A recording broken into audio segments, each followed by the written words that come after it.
বান্ধৱীসকল আজি মোৰ ভিডিঅ'টো বনোৱাৰ বিশেষ কাৰণটো হৈছে মোৰ বিহু এটা গাবলৈ খুব মন গৈ আছে যিহেতু বিহু আহি আছে ন বিহু আহি আছে মনটো বহুত ফূৰ্তি সেইকাৰণে ভাবিলোঁ বিহু এটা গুণগুণাওঁ আৰু তাৰ মাজতে আপোনালোককো শুনাওঁ যদি কিবা এটা ভুল হৈছে মোক ক্ষমা কৰি দিব মই বিহুটো গুণগুণাবলৈ আহিছোঁ এই মৰম তৰাই পোহৰ দিলে এই মৰম পোহৰ যেন নালাগে এই মৰম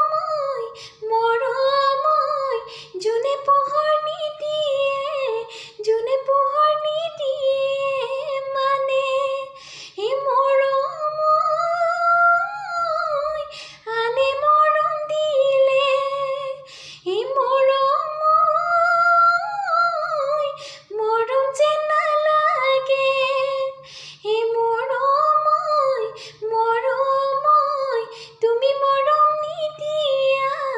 তুমি মৰম নিদিয়া মানে ধন্যবাদ